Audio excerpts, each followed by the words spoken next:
please know more about cyber psychology. तो ये cyber psychology पहले ही आई एम श्योर एग्जिस्ट करता था। In India, awareness और बढ़ रही है. ये एडिक्शन हर एज ग्रुप में है। You are distracted. उसके वजह से आप स्क्रॉल करते रहते हो, उसी की वजह से आप एडिक्ट हो रहे हो. तो एक बार डूम स्क्रॉलिंग यू सेड। हाँ, and you overly consume it. चलो डिजिटल अरेस्ट की सिर्फ बात ना करूं, They are playing with your fear. वो आपके इमोशंस के साथ खेल रहे हैं. तो फियर इतना स्ट्रांग हो गया कि मेरी लॉजिकल थिंकिंग आउट हो गई। यू नो किसी का माइंड हैक करना है, हम फोन्स हैकिंग की बात करते हैं, बट अगर आपको किसी का माइंड हैक करना है तो आप क्या करोगे?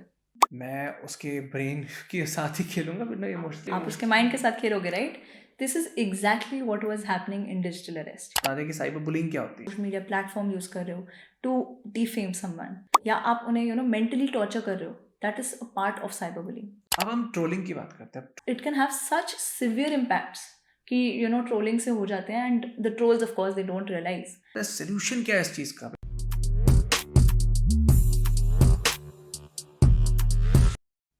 Addiction, social media scrolling, mindlessly being on the internet, ये सारी चीजें आजकल बहुत कॉमन हो चुकी हैं। ये टर्म्स की हम बातें करते हैं, बट कोई ये नहीं समझता कि इसके पीछे की साइकोलॉजी क्या है, हमारा ब्रेन कैसे इम्पैक्ट होता है, माइंड कैसे काम करता है। ये सब जानने के लिए एक फील्ड जानना बहुत जरूरी है, जिसको कहते हैं साइबर साइकोलॉजी।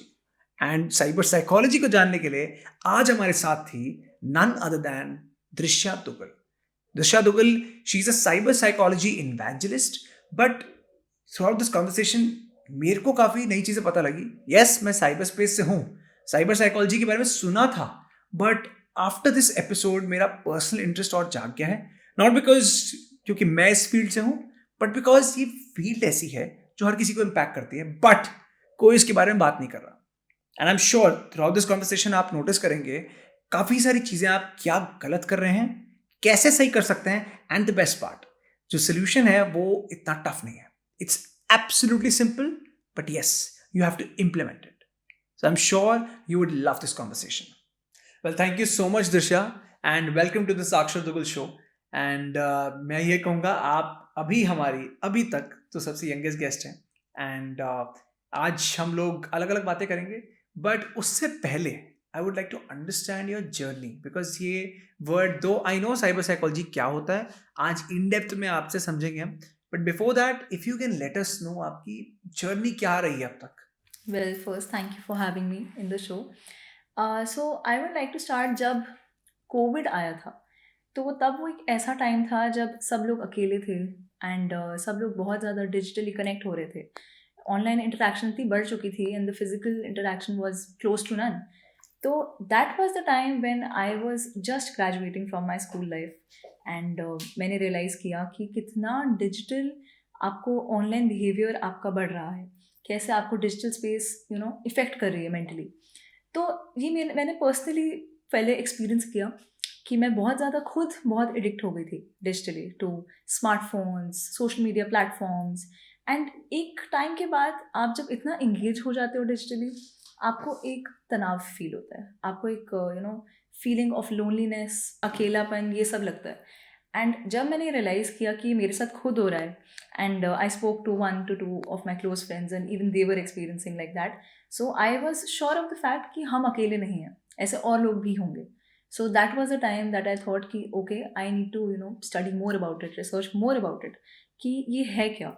एंड फिर जब हमने और जाना इसके बारे में, देन आई रियलाइज कि there is something known as cyber psychology, and that is how my journey with cyber psychology began. And before that also I was very interested कि ऑनलाइन बिहेवियर क्या होता है, cyber bullying, impact on the psyche of the victim, and what is the psyche of the cyber bullying.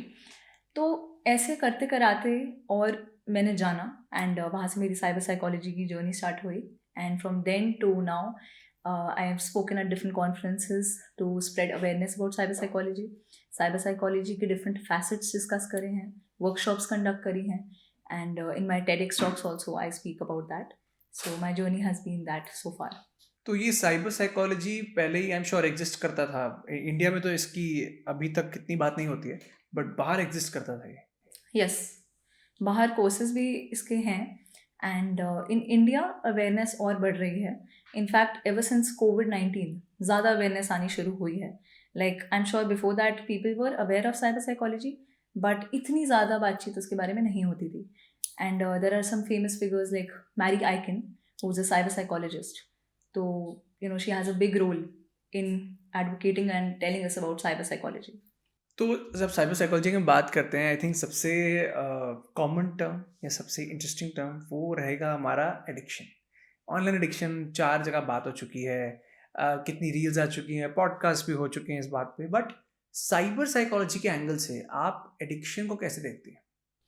अगर हम एक cyber psychology के angle से addiction को देखा जाए, तो पहली चीज़ हमें ये समझनी पड़ेगी कि हम सोशल मीडिया को जब यूज़ करते हैं, there is something known as scrolling that everybody is aware of, and there is something known as doom scrolling, which is कि आप इतना ओवर कंज्यूम करते हो, you keep on just scrolling one reel over the another, even if it's negative knowledge. तो एक बार doom scrolling you said, doom scroll, कि आप नेगेटिव न्यूज़ को स्क्रॉल करते रहते हो. हाँ, and you overly consume it. You overly keep on consuming information one reel to the another. And इसी से एक कॉन्सेप्ट आता है इन्फिनाइट स्क्रोलिंग. तो जैसे different different social media apps हैं जहाँ पे आप रील्स देखते हो, तो वहाँ पे जब आप स्क्रोल करते रहते हो, there is no end. One can just keep on scrolling and फिर भी आपको लगेगा कि अच्छा अभी और कुछ भी है, एंड आप उस लूप में फंस जाते हो. तो जब आप उस लूप में फंस जाते हो, पहली बात तो that is having a big role in affecting us and हमें एडिक्ट करने के लिए. वो जो डिजिटल एडिक्शन आ जाती है, वो एक रीज़न ये होता है कि आप इन्फिनिटली स्क्रॉल करते रहते हो. एक और रीजन्स एडिक्शन का ये आ जाता है, लाइक मैं आपको एक केस स्टडी से बताना चाहूँगी. So let's call this person XYZ. So I know her and she recently hit 10,000 followers on Instagram. तो जब उसके 10,000 फॉलोअर्स हुए, ऑफकोर्स इट्स अ सेलिब्रेशन वाली चीज़ उसके लिए. But then she started posting her stories और रील्स और पोस्ट थोड़ा और रेगुलरली. बट अब कैच ये था कि पहले जब वो पोस्ट करती थी एंड इतना ध्यान नहीं देती थी अपने लाइक्स पे, अपने फॉलोअर्स, शेयर्स पे. बट अब उसकी सेल्फ एस्टीम और उसकी सेल्फ इमेज उससे कनेक्ट होने लगी, फॉलोअर्स से and even likes and reels से. लाइक अगर उसकी कोई रील या पोस्ट पे इतने लाइक्स नहीं आ रहे, तो वो उसे डिलीट कर देती थी या हाइड कर देती थी. वो सिर्फ वो रील्स को अब रखती है जो उसे लगता है कि अच्छा यहाँ पे ठीक एंगेजमेंट आ रही है, लाइक्स आ रहे हैं. सो इसका रिजल्ट क्या हुआ है, वो इतनी एडिक्ट हो गई है that she was telling me कि पहले मैं इतना टाइम अगर स्पेंड करती थी, फॉर एग्जाम्पल 1 आवर, अब वो मेरे 4 घंटे हो गए हैं, बिकॉज इतनी एडिक्शन आ गई है. And what is she addicted to? She is addicted to the number of likes that she gets and the number of views she gets. तो जब वो आपको रीइंफोर्समेंट मिलती है, आप लाइक्स को देखते हो, आप नंबर ऑफ व्यूज देखते हो, वो एक आपके अंदर डोपामिन रिलीज आता है. So that is another aspect of social media addiction. So there are different reasons to it. एक और इंटरेस्टिंग चीज़ है, जनरली हम लोग जेन जी, अब तो जेन अल्फा भी आ गई है, उसको बदनाम करते हैं कि आप तो एडिक्टेड हो सोशल मीडिया से. बट एक normal behaviour I think her house hold में हमने देखा है पोस्ट कोविड, कि हमारे पेरेंट्स काम करके आते हैं रात को. पहले क्या होता था, पहले लोग टीवी देखते थे, अब टीवी कम हो गया. अब रात को बैठे होंगे 10-11 बजे, अपना सब छोड़ छाड़ के सोने से पहले they are on their phones and they are just scrolling उस टाइम पे. तो इंटरेस्टिंग चीज़ ये है, it's not just the young generation, ये एडिक्शन हर एज ग्रुप में है. तो क्या मतलब आप इसको कहेंगे कि just because of dopamine release है, या ये भी है कि हमारा फ़ोन इतना यूसेज बढ़ता जा रहा है डेली? एक्चुअली मेजर प्रॉब्लम अब ये हो गई है कि हैबिचुअल हो गया. तो आपने जैसे कहा कि अलग अलग जनरेशन हैं, it's not just Gen Alpha या जेन जी जो इतना एडिक्ट हो रहे हैं एंड स्क्रोल कर रहे हैं, but even the our parents generation, अगर हम देखेंगे यहाँ तक तो कई लोगों के ग्रैंड पेरेंट्स तक भी, तो हर किसी के रीजंस अलग हैं. लाइक हम जेन जी देखेंगे, जेन अल्फा देखेंगे, उनके लिए तो प्राइमरी रीजन आ जाता है अच्छा पीयर्स के साथ कनेक्ट करना है एंड नंबर ऑफ लाइक्स वगैरह एक्सेट्रा एक्सेट्रा. बट जब हम देखते हैं अपने ग्रैंड पेरेंट्स की जनरेशन, तो उनके लिए वो एडिक्शन क्यों आ गई है? पहली बात, it's something to look forward to, and somebody must be using their phones for social media के लिए कंजम्पशन के लिए नहीं, बट न्यूज़ कंजम्पशन के लिए. कुछ नया है बेसिकली, कुछ नया है. एंड अब बिकॉज टेक्नोलॉजी इतनी बढ़ गई है and you have to move with time, तो आप देखोगे कि even our parents generation are on it, because सबका काम ही इन अ वे टेक्नोलॉजी से चल रहा है. तो जब हम देखते हैं कि अलग अलग जनरेशन में क्यों आ रहा है, अगर ये सवाल है, या अगर हम ये भी सोचते हैं कि अलग अलग जनरेशन में कैसे हो रहा है, तो एक रीज़न आता है कि it's getting habitual, and second is that everybody is moving with time, कि सबकी अलग अलग नीड्स हो रही हैं, वो टेक्नोलॉजी से केटर हो रही हैं.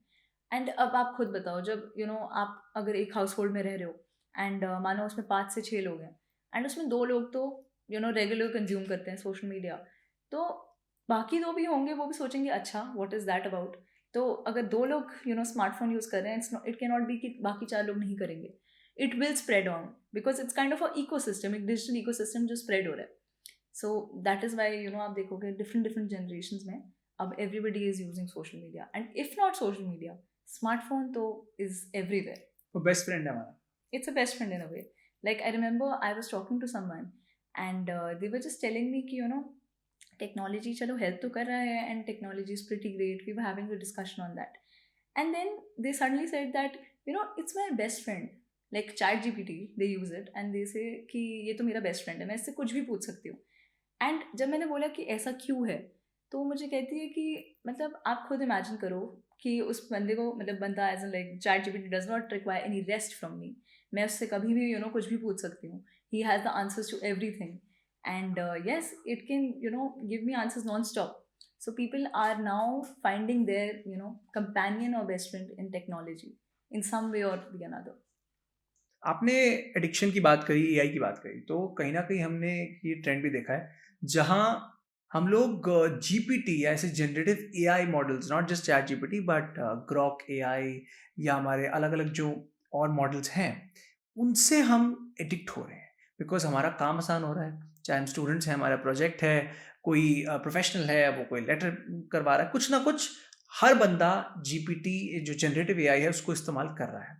तो कहीं ना कहीं आपको ये नहीं लगता कि इतनी एडिक्शन से हमारी कॉग्निटिव स्किल्स पे भी इम्पैक्ट हो रहा है? डेफिनेटली।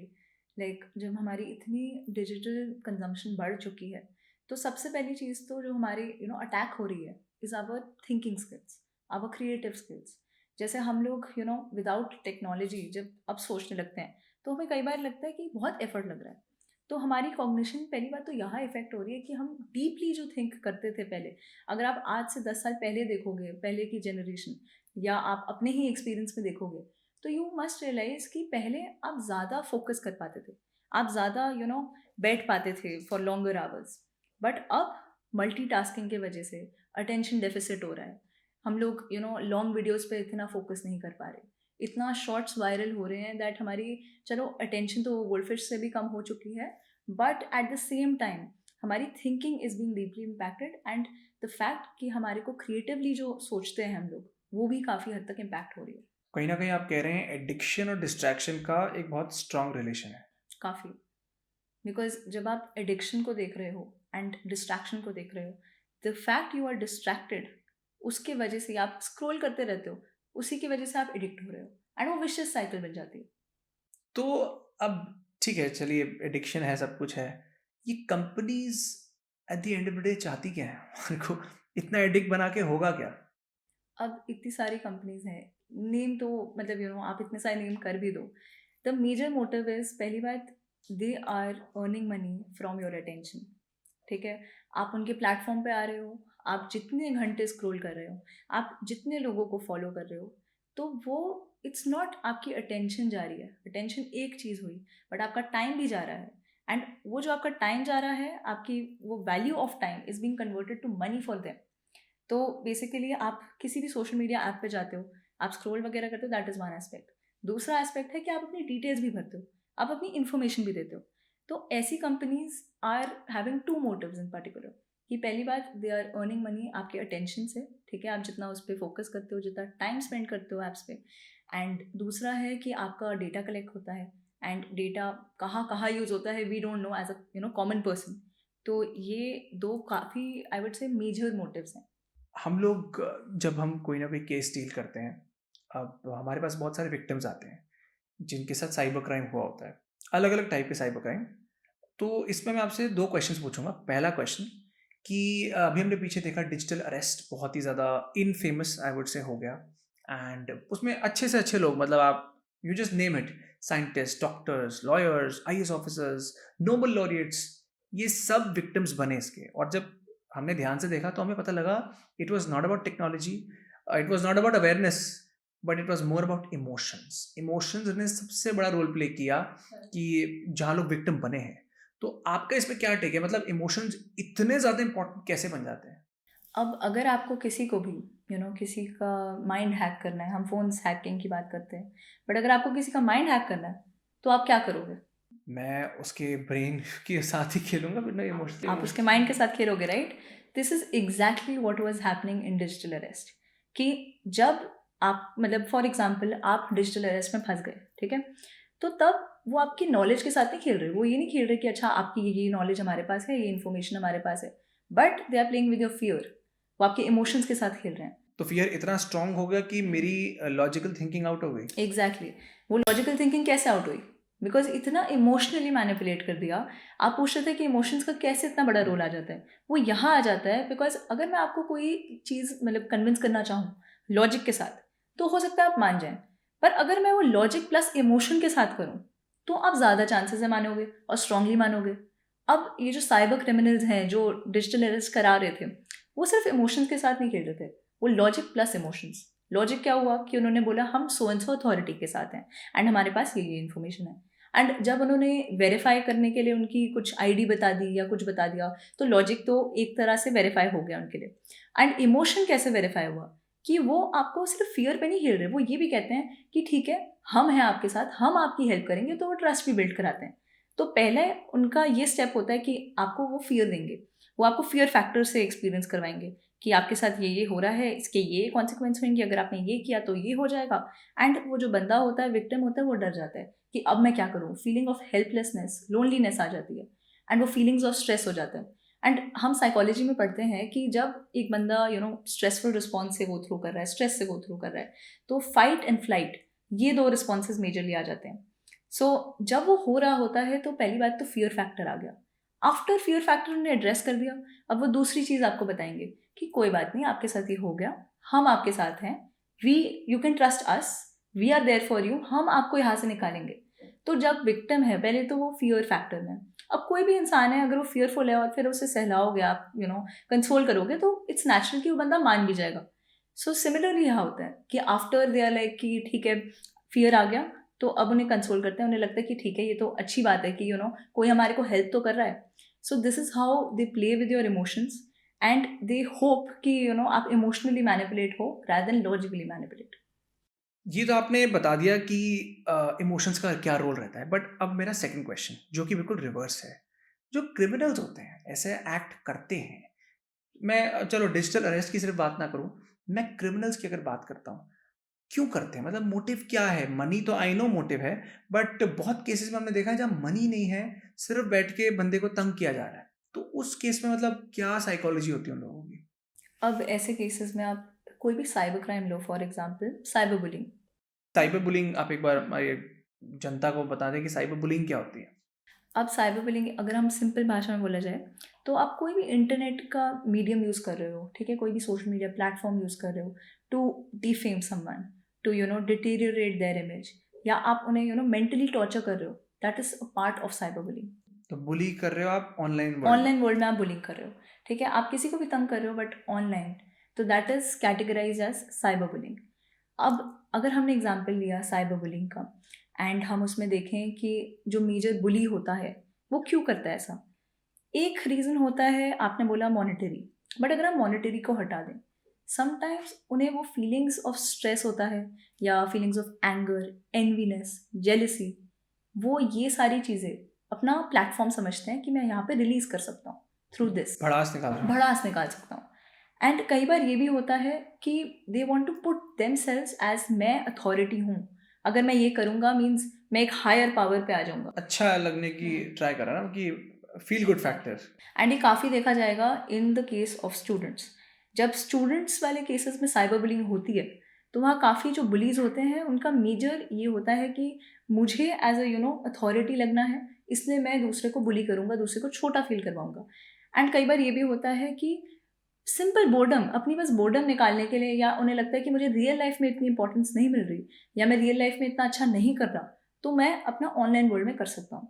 एंड एक one of the major reasons कि हम बोलें साइबर क्रिमिनल्स क्यों करते हैं कोई भी क्राइम में, वो है ऑनलाइन डिसइनहिबिशन इफेक्ट। ये हम साइबर साइकोलॉजी में कहते हैं, जिसका मतलब है कि आप ऑनलाइन स्पेस में डिफरेंटली बिहेव करते हो as compare to offline space में। For example. आप ऑनलाइन जगह पे ऐसी चीज़ें बोल दोगे जो आप रियल लाइफ में नहीं बोलोगे।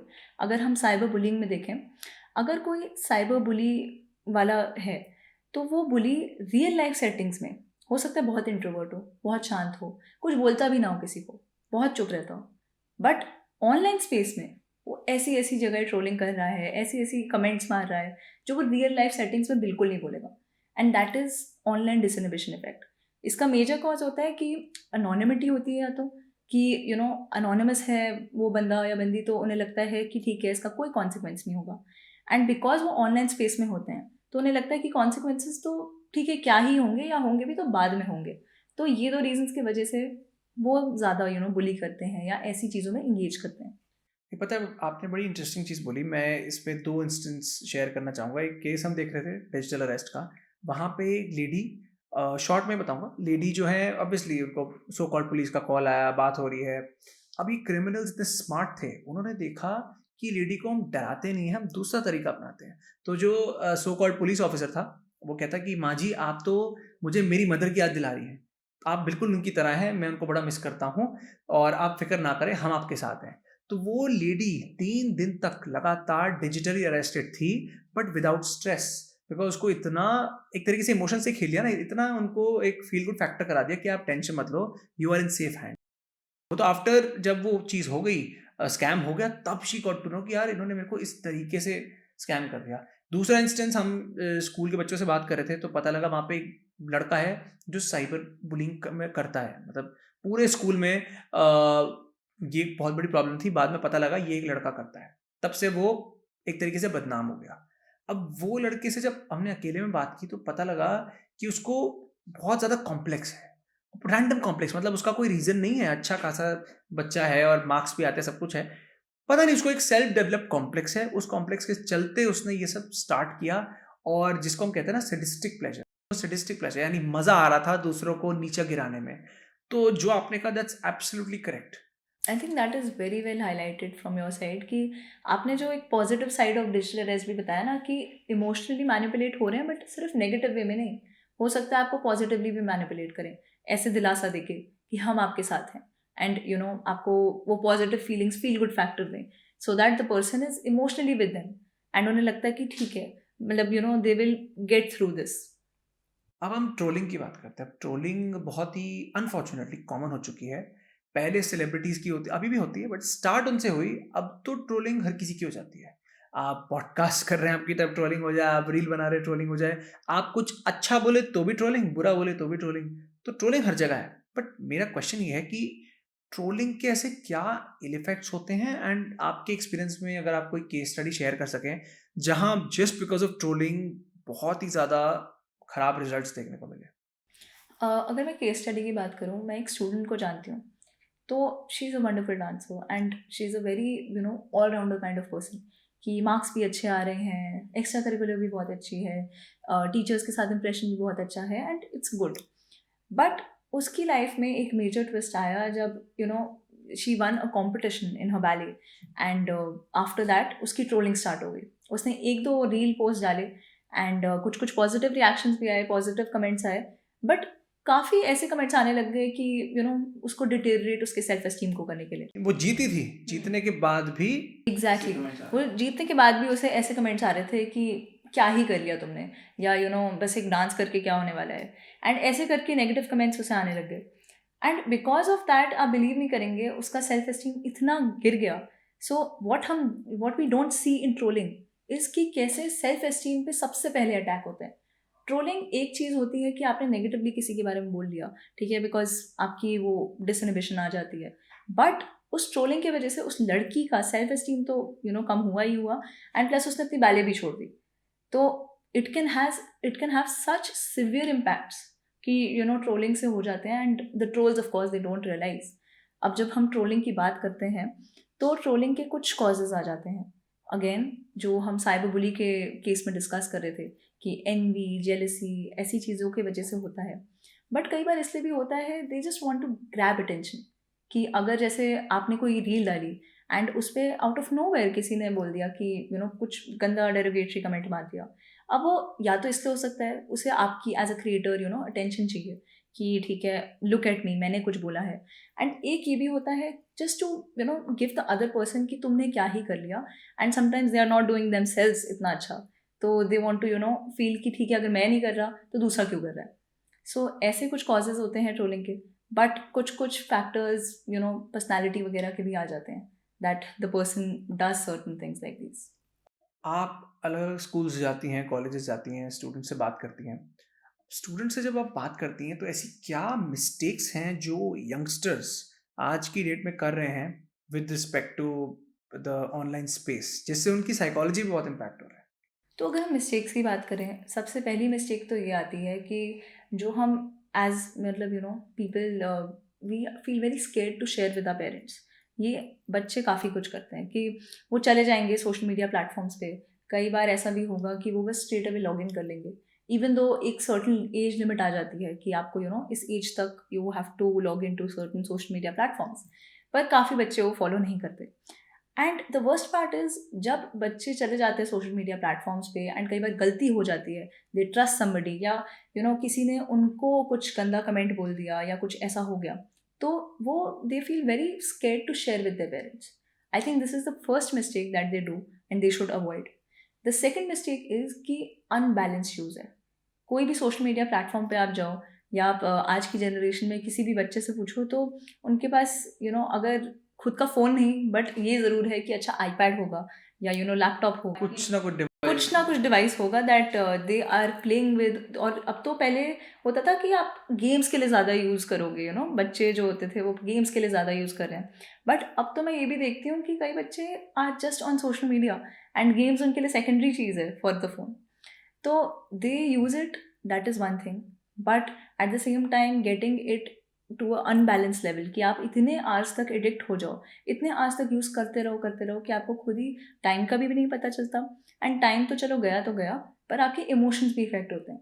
अब इतनी देर आप स्क्रॉल करते रहोगे, आपको अच्छा फील नहीं होगा, आपको एम्प्टी फील होगा, आपको नेगेटिव फील होगा कि मेरा टाइम भी गया, मैंने सीखा भी नहीं कुछ, मेरे को याद भी नहीं मैंने क्या देखा। You have the guilt, and उसी गिल्ट की वजह से फिर आप और विशियस साइकिल ऑफ इमोशन पे घुस जाओगे कि वर्थलेस हूँ मैंने कुछ किया नहीं, एट्सेट्रा। तो this is the second mistake कि अगर अनबैलेंस्ड यूज रहेगा तो डेफिनेटली एंग्जाइटी प्रॉब्लम्स भी हो सकती हैं।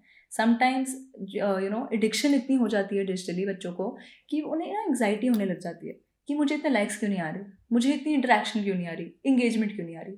तो आई थिंक ये दो काफ़ी ज़्यादा बड़ी मिस्टेक्स हैं जो आजकल की जनरेशन के बच्चे करते हैं। आपने अभी शुरू में बोला कि पेरेंट्स से बात नहीं हो पाती। अब मेरा इस पे थोड़ा अलग टेक है। मेरे को लगता है वो कहते हैं ना ताली एक हाथ से नहीं बजती है। It's not just young generation. बहुत बार जब मैं भी स्टूडेंट से बात करता हूँ तो वो कहते हैं हमारे पेरेंट्स हमें समझेंगे नहीं, जो कि कहीं न कहीं इस बात में सच्चाई भी है। मैं ये नहीं कहूँगा पेरेंट्स नहीं समझेंगे बट दे आर ऑल्सो कहीं न कहीं राइट। तो व्हाट डू यू थिंक, ये तो हमने स्टूडेंट्स की चलो बात कर ली, यंग जनरेशन। पेरेंट्स की साइड से हम क्या-क्या ऐसी गलतियाँ करते हैं अगर मैं साइबर साइकोलॉजी के एस्पेक्ट से बात करूँ? समटाइम्स वो नहीं समझ पाते, तो पेरेंट्स की भी कुछ मिस्टेक्स आ जाती हैं। अब उन मिस्टेक्स में मैं एक बहुत ही प्रोमिनेंट मिस्टेक की अगर बात करूँ, आजकल की जनरेशन में मैं किसी को जानती हूँ, वहाँ आई थिंक वो 2 से 3 साल की होंगी जिनकी बात कर रही हूँ। अब वो जब भी रोती है वो बच्ची, उनके पेरेंट्स बस उन्हें फ़ोन दे देते हैं कि ठीक है, चुप तो हो जाएगी, रोएगी नहीं। एंड ये सिर्फ यहाँ तक नहीं है लिमिटेड। अगर वो खाना खा रही है, वो खाना नहीं खाएगी जब तक आप उसे आईपैड या फ़ोन ना दो एंड उस पे उसका यूट्यूब चैनल नहीं लगा के दो। तो जब ऐसा हो रहा है एंड ये पेरेंट्स ही रीइंफोर्स कर रहे हैं ना, अगर पेरेंट्स एक पॉइंट के बाद रोक दें इसको, तब भी ये चीज़ थोड़ी बहुत सॉर्ट आउट करी जा सकती है। तो ये जो आप जिसका एग्जांपल दे रही है तो अब उसको एडिक्शन नहीं हो गई? एग्जैक्टली पेरेंट्स की वजह से, बिकॉज पेरेंट्स ने वो बिहेवियर री किया कि ठीक है, वो हैबिचुअल बना दिया कि ठीक है तुम रोगे, हम आपको ये दे देंगे, आप चुप हो जाओगे थोड़ी देर तक। एंड अब वो बच्चा भी साइकिल समझता है कि ठीक है मैं रोऊंगा तो मुझे ही मिल जाएगा। तो पेरेंट्स का इसमें इतना बड़ा रोल है कि आप खुद ही री कर रहे हो कि ठीक है आपको डिजिटली मैं दे रही हूँ ये चीज़। एंड उनको ये नहीं पता कि कितना कॉन्सिक्वेंस का ये हो सकता है कि बंदे की कॉग्निटिव स्पेस जो है वो तो इफेक्ट हो रही है, thinking skills, creative thinking skills. But उसके अलावा उनका टाइम इतना डिजिटली स्पेंड हो रहा है कि उनकी जो मतलब एडिक्शन है जो हम बड़े होके कहते हैं, वो ज़्यादा बढ़ पहले गया से है। ही पहले से ही पहले से ही आप इतना री कर रहे हो। तो पहली मिस्टेक तो पेरेंट्स की ये आती है। एंड दूसरी मिस्टेक अगर हम बोलें पेरेंट्स की, अब जैसे सिंगल चाइल्ड होता है कई बार, तो to keep the person entertained, उस बच्चे को एंटरटेन रखना, तो पेरेंट्स पहले से ही अर्ली एज से ही गैजेट्स फिर से दे देते हैं, बिकॉज दे आर लाइक कि कहीं तो एंटरटेन रहेगा बच्चा एंड आई थिंक छोटी सोच है ना कि अभी के लिए तो चुप रहेगा, वो मेजर जो लॉस है हमारे स्किल कॉग्निटिव स्किल्स का, अटेंशन स्पैन, वो नहीं देगा। एंड ये हम दूसरे वे में भी देख सकते हैं। कई बार पेरेंट्स रिवॉर्ड सिस्टम वाली चीज़ भी करते हैं कि ठीक है, अगर तुमने होमवर्क करा तो मैं तुम्हें फिर फ़ोन दूंगी इतनी देर के लिए, तो that is also reinforcing of the same behaviour. तो this is one of the prominent mistakes जो पेरेंट्स आजकल करते हैं। बट अगर मान लीजिए पेरेंट ये नहीं करते, जैसे अगर आजकल तो हो रहा है, बट लेट्स से मैं ऐसे काफ़ी पेरेंट्स को जानता हूँ जिन्होंने ये ऐसा नहीं किया, उन्होंने शुरू से अपने फ़ोन वगैरह नहीं दिए, बट फिर भी कभी कुछ होता है तो बच्चे they are not open to talking to their parents, specially online world. अब ये बच्चों का भी कहीं ना कहीं मिसकंसेप्शन है, मतलब एक वो बिलीफ सिस्टम होता है ना, ये नहीं समझेंगे। पेरेंट्स का होता है बच्चा नहीं समझेगा, तो इस चीज़ का सोल्यूशन क्या हो सकता है? पॉसिबल सोल्यूशन जो कि काफ़ी इंटरेस्टिंग भी है इज़ डिजिटल चाय पे चर्चा। लाइक एवरी वीकेंड पेरेंट्स घर पे हैं, बच्चे घर पे हैं, तो इंस्टेड ऑफ छुपके से चेक करना बच्चों के फ़ोन्स, जो कि मैं मतलब कई बार सुना हुआ है मैंने कि अच्छा ये कर सकते हैं, but instead of sneaking into the children's phone, एक ओपन डायलॉग रखना पड़ेगा, मतलब एज पेरेंट्स, कि इंस्टेड ऑफ दैट खुद डायरेक्टली चेक करो एंड एक ओपन कॉन्वर्सेशन रखो बच्चे के साथ, दैट आपकी डिजिटल वर्ल्ड में क्या हो रहा है। जैसे पेरेंट्स पूछते हैं कि अच्छा स्कूल में क्या सीख रहे हो, स्कूल में क्या हो रहा है, वैसे ही यहाँ कि आप एक डिजिटल एजुकेशन भी दे रहे हो एंड आप एक डिजिटल अपडेट भी ले रहे हो कि अच्छा मेरे बच्चे के लाइफ में क्या हो रहा है। तो वो आप आधा घंटा से 1 घंटा निकालो वीकेंड्स पे कि आप अपने बच्चे के साथ बैठो एंड बात करो कि अच्छा आप डिजिटल स्पेस में क्या नया कर रहे हो। बिकॉज बच्चे इसलिए ओपन नहीं है क्योंकि उन्हें डर लगता है कि अगर उन्होंने कुछ बता दिया तो हो सकता है पेरेंट्स पीछे बढ़ जाए, उन्हें डांट से डर लगता है। बट अगर एज अ पेरेंट वो खुद ही आ जाएं और बोलें कि ठीक है हमें बताओ क्या हो रहा है डिजिटली, एंड वो एक इमोशनल सपोर्ट सिस्टम की बहुत बड़ी ज़रूरत है कि अगर एक इमोशनल सपोर्ट सिस्टम होगा, एक हैंड होगा बच्चे के सिर पे, तो बच्चा भी ओपनली डिस्कस करता है, फ्रीली डिस्कस करता है। भले अगर वो कुछ गलत कर रहा हो तो वो पहले ही सामने आ जाएगा।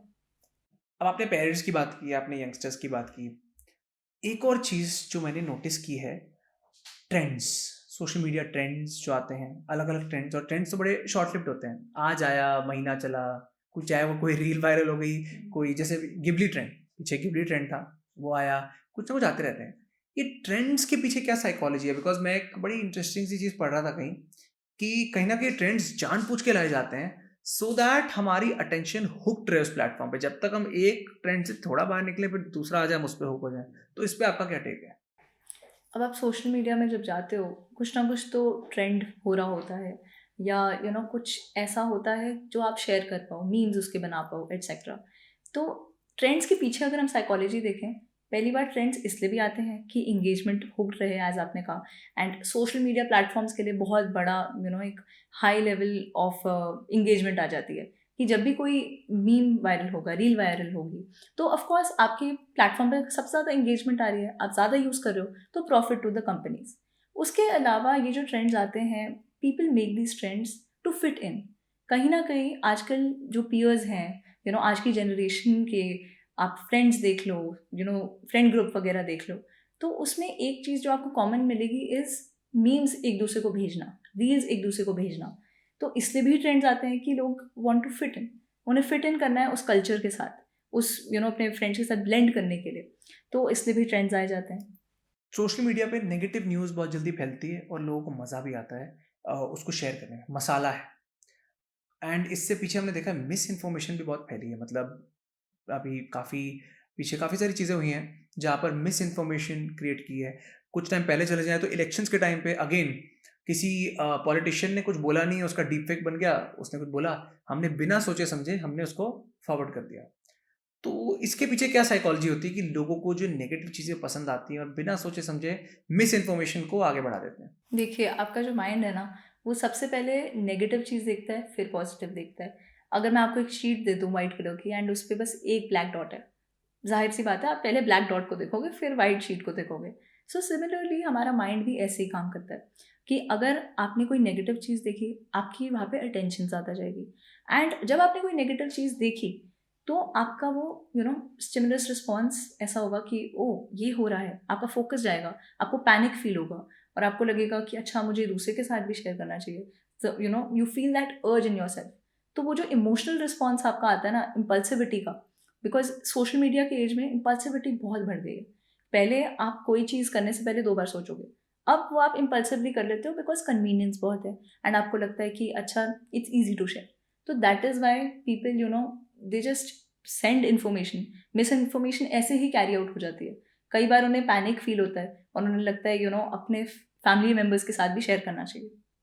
कन्वीनियंस की आपने बात की, कहीं ना कहीं ऐसा मेरा मानना है कि कन्वीनियंस जहाँ आती है टेक्नोलॉजी स्पेस में, वहाँ प्रॉब्लम्स आती ही हैं, हिडन प्रॉब्लम्स रहती हैं। एंड आजकल आपने भी अटेंशन स्पैन की बात की है।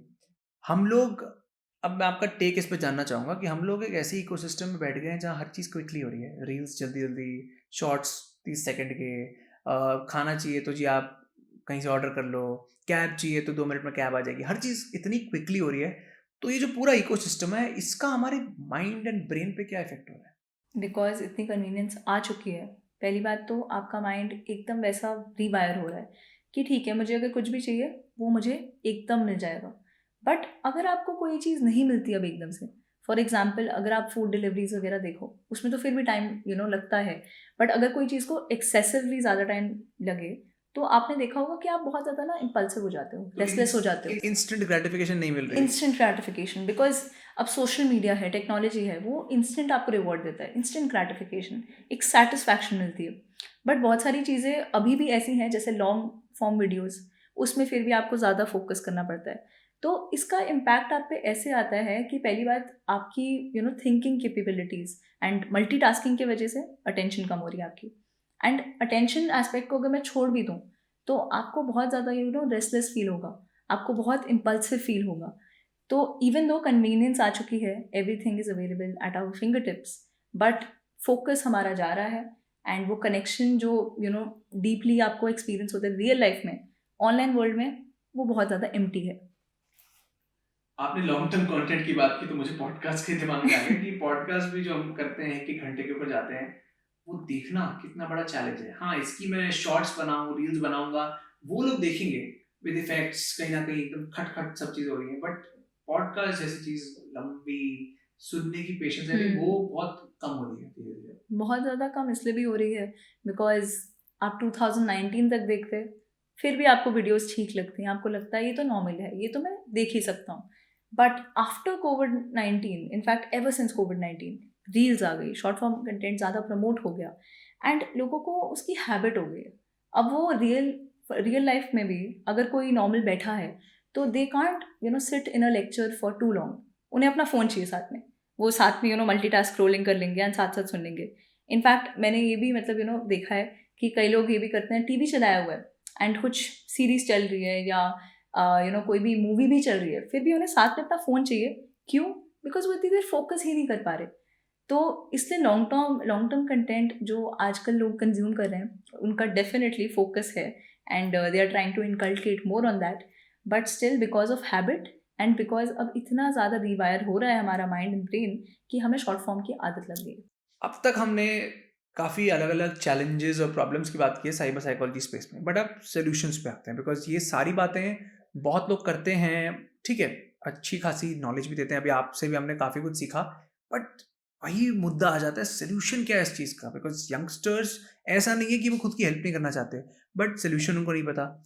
And at the same time parents भी ये चाहते हैं, तभी उसके लिए इतने सेशंस होते हैं, इतने काउंसलिंग सेशंस होते रहते हैं, वे people are trying to seek answers. So in your view point, क्या क्या चीज़ें यंगस्टर्स सेपरेटली और पेरेंट्स सेपरेटली कर सकते हैं या साथ में कर सकते हैं, जिससे जो ये सारे साइबर साइकोलॉजी के चैलेंजेस हैं उसको हम डील कर सकें?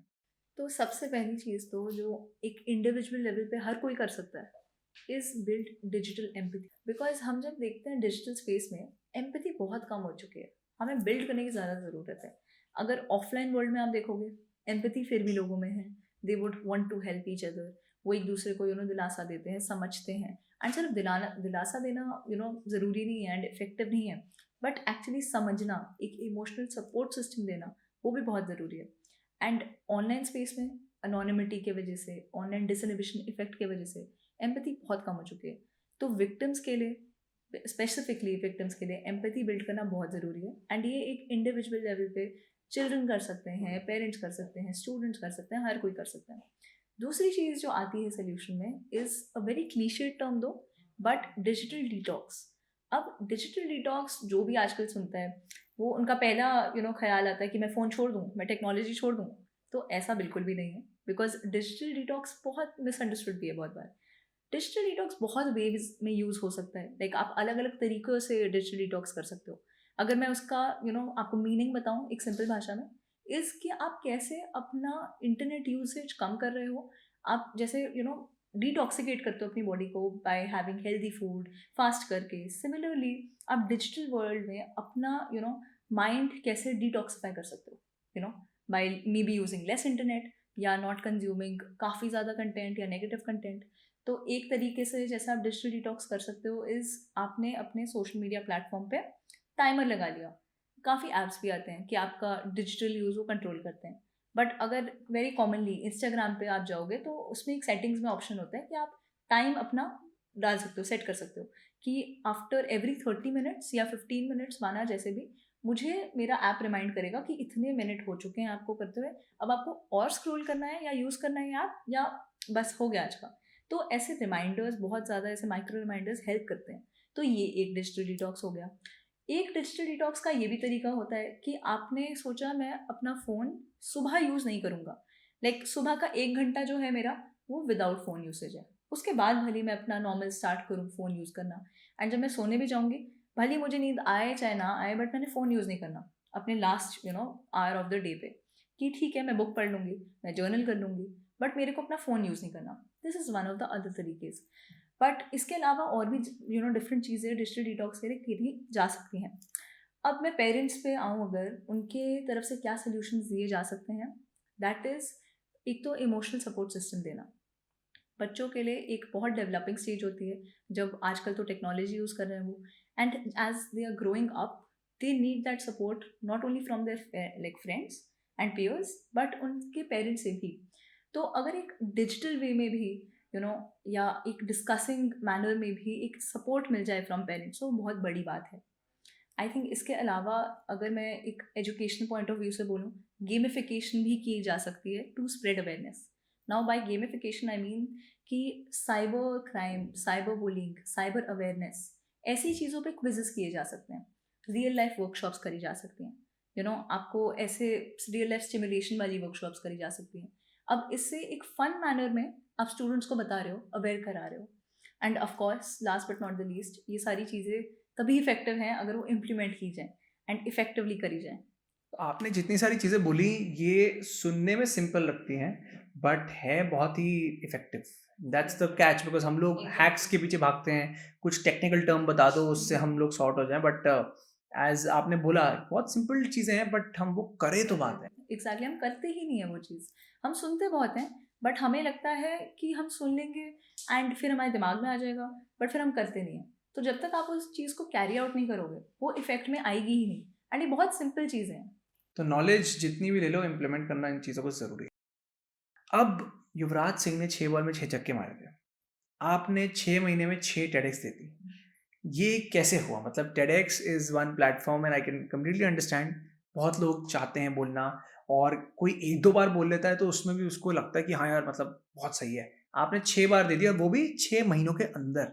तो इसमें मतलब हाउ वाज़ योर एक्सपीरियंस? कैसे किया आपने? तो पहली बात तो आपसे बेटर कौन बताए, because you are already a 19 times TEDx speaker, so I am sure आपको काफ़ी एक्सपीरियंस है एंड तजुर्बा के साथ यू हैव दो स्किल्स एक्सेट्रा। बट मैं इतना यंग नहीं था जब मैंने दी थी, तो that's why I want to know कि आपका एक्सपीरियंस क्या है, कैसे किया आपने? सो अगर मैं अपनी TEDx जर्नी की बात करूँ, तो मैंने एक चीज़ जो सबसे पहले ही समझ ली एंड वो मुझे काफ़ी हेल्प करी in the long run is कि आपको बहुत ज़्यादा ना कंसिस्टेंट और टॉपिकल रहना है। अब मैं अगर as a cyber psychology evangelist मैं बात करती हूँ साइबर बुलिंग पे। अब अच्छी बात है, मैं साइबर बुलिंग पे बात कर रही हूँ, अवेयरनेस फैला रही हूँ, बट वो मे भी बहुत कॉमन टॉपिक है। हो सकता है 10 और लोग उसके बारे में बात कर रहे हो, बट जब मैं as a cyber psychology evangelist बात करती हूँ सिर्फ साइबर साइकोलॉजी एंड उसके डिफरेंट फैसेट्स पे, तो वो टॉपिकल बन जाती है। यूनिक टॉपिक, मतलब कुछ नया। बिकॉज लोगों को कुछ नया सुनना है। People are very tired of hearing the same thing but अलग अलग तरीकों में. अब कई बार ये भी होता है कि सेम चीज़ चलते आ रही है पर वो ज़रूरी है जानना, बट अगर आप उसमें डिफरेंट टेक ले आओ तो अगेन दैट बिकम्स टॉपिकल. तो पहली चीज़ है कि आपको टॉपिकल होना है. आपको अपना टॉपिक ढूंढना है, समझना है कि अच्छा मैं किस पे बोल सकती हूँ. एंड अगर आपने एक बार वो आइडेंटिफाई कर लिया, आपको ये भी जानना है कि अगर मैं इस पे बात करती हूँ, क्या मैं इस पे लाइक ज़्यादा रिसर्च कर सकती हूँ, मेरे को इसकी ज़्यादा नॉलेज है. अगर नहीं है तो research and knowledge is very important. Because मेरी जितनी भी अभी तक स्पीचेस मतलब मैंने दी हैं, तो उसमें काफ़ी मैंने रिसर्च करके दी हैं, काफ़ी उसमें डिफरेंट कॉन्सेप्ट्स के बारे में बात करी. मतलब आपको ज़्यादा पढ़ना पड़ा, there are no shortcut. Shortcuts, because जब मैं भी आई थी मुझे लगा कि अच्छा ओ मेरे को इतनी नॉलेज है एंड मैं इस पे दे सकती हूँ. बट देन आई रियलाइज कि नहीं, मतलब नॉलेज की कोई सीमा नहीं है. आपको एक पॉइंट के बाद ये नहीं होगा कि अच्छा मैंने अब सब कुछ जान लिया. It's an on going process. आपको ऑन गोइंग रिसर्च करनी पड़ेगी, अपडेटेड रहना पड़ेगा. And third thing is consistency. आप अगर रिसर्च कर रहे हो, अगर आप रीच आउट कर रहे हो, आपको कंसिस्टेंटली करना है. यू कांट बी लाइक एक बार कर लिया एंड दैट्स इट, मैंने महीने में एक बार कर लिया मेरा हो गया. आपको कंसिस्टेंटली रिसर्च करनी है, लोगों को रीच आउट करना है. And I think because of these three things 6 months में मेरी 6 TEDx हो पाई. बट ऐसे मैं कई सारे लोगों से मिलता हूँ जो, अब देखो ये यूनिक टॉपिक हर किसी का नहीं हो सकता. बहुत लोग let's say leadership, communication skills इस पे बात करते हैं, विच इज़ नॉट बैड. मतलब ऑब्वियसली सबका अपना एक फोटे है. ऐसे लोगों को आप क्या मैसेज देंगे? अगर मैं कम्युनिकेशन स्किल्स कोच हूँ, कम्युनिकेशन का जो टॉपिक है बहुत लोग बात करते हैं इसके बारे में, there is not much unique to it. अब ऐसे लोगों को आप क्या बोलेंगी अगर उनको टेडेक्स क्रैक करनी हो? तो in any case and any day your hard work beats talent, ये तो सबको पता ही है. बट अगर आपका टॉपिक बहुत क्लीशेड है एंड इतना नीश बेस्ड नहीं है, या आप यूनिक बना ही नहीं पा रहे, तो in that case I would suggest you कि mix it with something else. For example अगर मैं पब्लिक स्पीकिंग की बात करूँ, अब पब्लिक स्पीकिंग एक एस्पेक्ट हुआ, बट वॉट इफ मैं टॉपिक ऐसा लूँ पब्लिक स्पीकिंग प्लस साइकोलॉजी. मैं उसमें बता रही हूँ कि पब्लिक स्पीकिंग लोग करते हैं, बट उनकी साइकी बिहाइंड क्या होती है, या जब उन्हें फील करते हैं, they feel the fear, they feel the anxiousness, तो उसमें क्या चल रहा होता है उनके दिमाग में. आपने एक यूनिक नीश बना दी. एग्जैक्टली और मैंने कंबाइन कर दिया. अब उससे क्या हुआ, I am maximising the knowledge that people will be getting, and at the same time मेरा कुछ ऐसा यूनिक हो गया कि लोगों को पब्लिक स्पीकिंग के बारे में पता है, बट अब उन्हें जानना है कि अच्छा मैं ऐसे मेरे माइंड में क्या चलता है कि मैं बेटर कर सकती हूँ अपनी स्पीच और अपनी पब्लिक स्पीकिंग. हो सकता है मैं उस स्पीच में बोल रही हूँ कि ग्रेटेस्ट पब्लिक स्पीकर्स की साइकी क्या होती है, माइंड सेट क्या होता है. तो इस वे में मैंने टॉपिकल भी बना दिया है, यूनिक भी बना दिया है एंड नीश बेस्ड भी बना दिया. एंड आई थिंक आपने खुद भी यही किया है अपने लिए, cyber and psychology, cyber psychology बन. एब्सोल्युटली, मतलब सिर्फ साइबर पे मैं अगर बोलती हो सकता है तब भी इतना नहीं चलता. हो सकता है अगर मैं सिर्फ साइकोलॉजी भी बोलती तो भी it would have not worked out that much. But मैंने साइबर स्पेस एंड साइकोलॉजी को साथ में कंबाइन कर दिया, तो that makes it unique. People want to know कि अच्छा ये साइबर साइकोलॉजी चीज़ क्या है. ऐसी कौन सी मिस्टेक्स हैं जो लोग कर रहे हैं? बहुत लोग हैं उनको टेडेक्स देना है बट नहीं दे पा रहे, एंड अगर नहीं दे पा रहे तो आई एम 100% श्योर कोई कॉमन मिस्टेक्स सब करते होंगे. तो ऐसी क्या मिस्टेक्स आपने अपने एक्सपीरियंस में देखी हैं? सबसे कॉमन मिस्टेक है कि हम पहले ही डर जाते हैं स्टार्ट करने से पहले, एंड वी नेवर स्टार्ट. हम हमेशा एक परफेक्ट टाइमिंग देख रहे होते हैं कि मे बी जब मेरी इमेज ऐसी हो जाएगी, या मेरी फॉलोइंग इतनी हो जाएगी, या मुझे ना कोई टॉपिक मिल जाएगा, तभी मैं स्टार्ट करूँगी. पर that is not the right approach, because जब आप सोचते रहते हो फॉर द राइट टाइम, वो राइट टाइम आता ही नहीं है. एंड दूसरी मिस्टेक ये होती है कि लोग पहले से ही डरने लग जाते हैं. They don't have faith in their abilities. They think कि अच्छा मे बी मेरा इतना अच्छा नहीं है टॉपिक, या मेरा आइडिया इतना अच्छा नहीं है, या मैं अच्छा बोलती नहीं हूँ. अब आपको टेडेक्स अगर देनी है, इट इज़ नॉट नेसेसरी कि आपको एक टॉप क्लास वर्ल्ड का स्पीकर बनना है. इट्स जस्ट नेसेसरी आपका टॉपिक चलो, it should be unique and अच्छा. And at the same time you have to have that confidence in yourself कि ठीक है, इवन इफ मैं इतना नहीं अच्छा बोल रहा, बट मैं कम्युनिकेट तो कर पा रहा हूँ. Because public speaking is one thing and communication is one thing. People confuse public speaking with confident वगैरह, बट कम्युनिकेशन उसमें ज़्यादा ज़रूरी है. तो ये दो बहुत कॉमन मिस्टेक्स हैं कि पहली बात लोग स्टार्ट ही नहीं करते, एंड जब स्टार्ट करने का सोचते हैं तो इतना डर जाते हैं कि वो फिर उसमें भी अटक जाते हैं. अब आपने स्टार्ट की बात की, अलग अलग लोग मिस्टेक्स भी करते हैं, बट लेट्स से मैं बहुत ट्राई कर रहा हूँ, मैंने सब कुछ किया जो आपने मुझे बताया है, ये मिस्टेक्स भी फॉलो नहीं कर रहा, फिर भी मेरा नहीं हो रहा। ऐसा क्या रीज़न है? बिकॉज मैं ऐसे बहुत लोगों से मिलता हूँ, ऐसा नहीं है वो मेहनत नहीं कर रहे, ये भी नहीं है उनके पास स्ट्रैटेजी नहीं है, टॉपिक नहीं है, सब कुछ होता है, वो फॉर्मूला के सारे चीज़ें मैच हो रही हैं, फिर भी नहीं हो रहा। तो आपको क्या लगता है क्या रीज़न हो सकता है इस चीज़ का? आई नो हर किसी का सब्जेक्टिव एक सिचुएशन है, फिर भी जो आपको एक लगता हो कि कोई हिडन मिस्टेक लोग कर रहे हैं और उनको नहीं पता लग रहा। ऐसे हिडन मिस्टेक तो मतलब आप एक स्पेसिफिक चीज़ पॉइंट आउट नहीं कर सकते हो। एंड अगर कोई नहीं कर पा रहा crack TEDx, definitely they should come to you since you take the mentoring and coaching. But I feel अगर लोग नहीं क्रैक कर पा रहे तो एक हिडन चीज़ जो हो जाती है, हो सकता है they are not targeting the right audience और द राइट पीपल। लाइक आपको पता होना चाहिए आप किसको टारगेट कर रहे हो। अगर आप कोई स्पीच दे रहे हो, ठीक है, आपकी वहाँ की target audience may be fun वाली है, कॉन्वर्सेशनल वाली है, आपकी इतनी इंटेलेक्चुअल नहीं है, तो आप वहाँ पे इतनी टर्मिनोलॉजीज नहीं बोलोगे। आप वहाँ ज़्यादा कॉन्वर्सेशनल रखोगे, ह्यूमरस रखोगे, फन इंगेजिंग रखोगे। बट अगर आपको पता ही नहीं है कि आपकी ऑडियंस क्या है, आपको पता ही नहीं है आपको किस प्लेटफॉर्म पे बोलना है, तो आप कहाँ बोलोगे, आप कैसे अपना पाथ और विजन रखोगे। So I think knowing your target audience and where you are targeting for the platform, ये एक हिडन मिस्टेक है। ये आपने काफ़ी अच्छा पॉइंट किया है, बिकॉज मैं इनिशियली मैंने ये मिस्टेक की थी, मैं कंटेंट तो बहुत बना रहा था, सब कुछ सही कर रहा था, बट मुझे मेरी टारगेट ऑडियंस की क्लैरिटी नहीं थी। मेरे को लगता था सारे लोग मेरी टारगेट ऑडियंस है क्योंकि साइबर तो हर जगह है, बट आई वाज रॉन्ग। ये है कि साइबर हर जगह है, बट उसमें भी बाइफर्केशन है कि अच्छा यंगस्टर्स को साइबर अलग तरीके से इम्पैक्ट करता है, जो एल्डर सिटीजन है उनको अलग तरीके से करता है। तो जितना आप और अपनी नीश शॉर्ट करते रहोगे उतना बेटर हो जाएगा। एग्जैक्टली। अब कोई अगर टेड स्पीकर है जिसने 1 या 2 बार दे दी है, बट उसको 6 बार देनी है, तो मतलब क्या उसकी टॉपिक को रीइन्वेंट कैसे करे? ये भी क्वेश्चन आता है कि मैंने तो अपना टॉपिक बोल दिया, अब मैं बार-बार नई चीज़ कैसे लाऊँ अपने टॉपिक के अंदर? ये आपने बहुत अच्छा क्वेश्चन पूछा है, बिकॉज ये मैंने खुद भी एक्सपीरियंस किया था कि मैंने एक से दो टेडिक्स दिए एंड उसके बाद मुझे भी लगा कि मेरा टॉपिक तो साइबर साइकोलॉजी है, मेरा तो फोटे ही वही है, तो मैं और किस पे बोल सकती हूँ। देन आई रियलाइज कि अगर मेरे को बोलना ही है एंड उसे यूनिक भी बनाना है, नीच बेस भी रखना है, तो मुझे उसके सब टॉपिक्स में घुसना पड़ेगा, मुझे उसका रिलेशन विद अदर चीज़ें भी देखना पड़ेगा। अब कई बार ये भी होता है कि आप टेडिक्स देते हैं तो टेडिक्स में थीम्स होते हैं, so you have to connect your topic with the theme. And उसके अलावा अगर कोई थीम भी नहीं है एंड मुझे अपना टॉपिक डिफरेंट रखना है, तो मैं उसमें पहली बात तो सब टॉपिक्स देखूंगी कि मैं क्या और चीज़ें डिस्कस कर सकती हूँ। बट फॉर एग्जाम्पल सब टॉपिक्स भी आपके यूज़ हो गए एंड वो आपको बहुत रेपिटेटिव लग रहे हैं, तो आप ये देखोगे फॉर एग्जाम्पल साइबर साइकोलॉजी कैसे कनेक्ट हो रहा है विद सम अदर टॉपिक जो आज के लिए रेलिवेंट हो।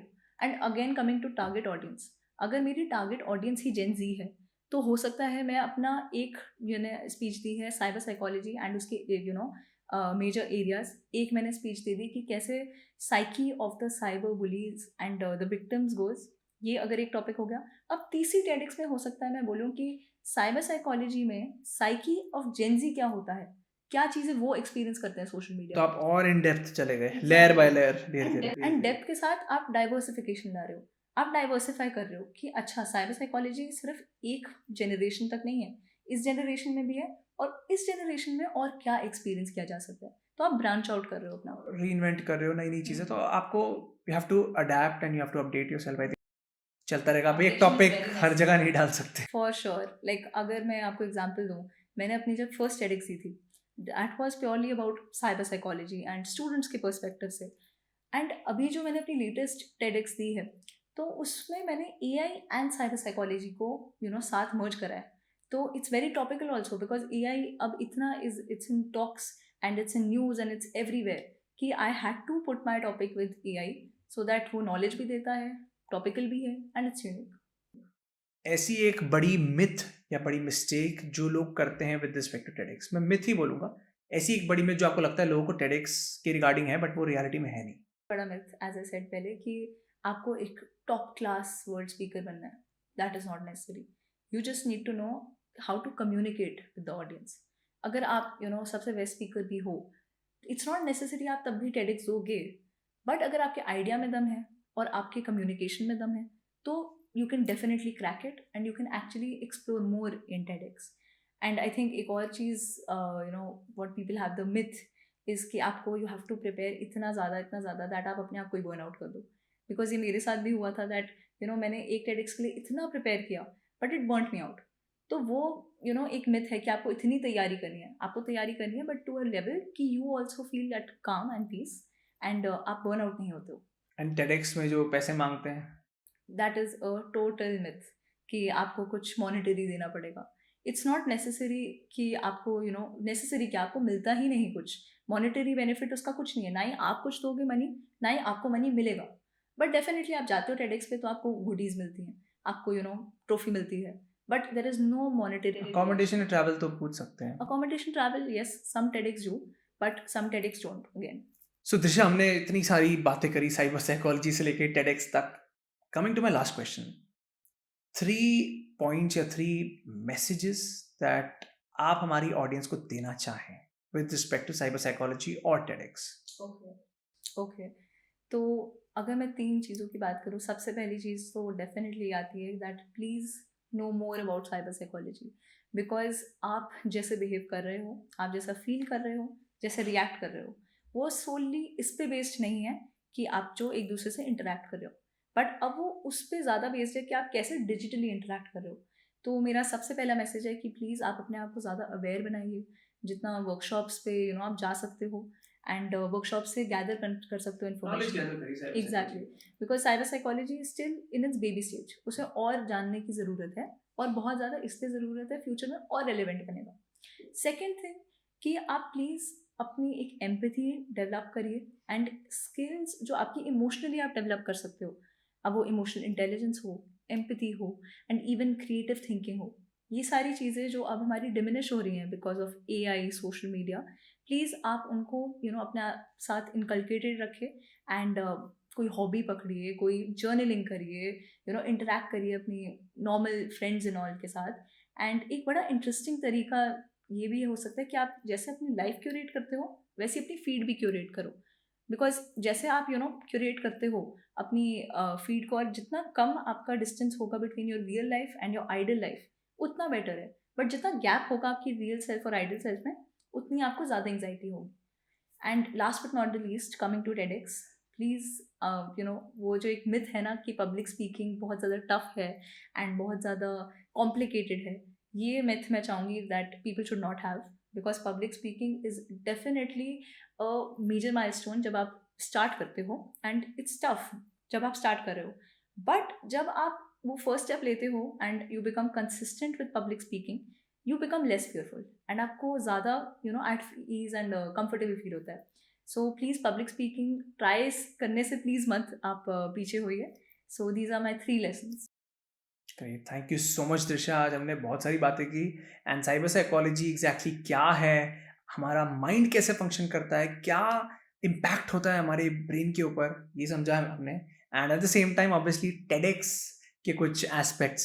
So thank you so much for that and I am looking forward for another episode with you. Thank you.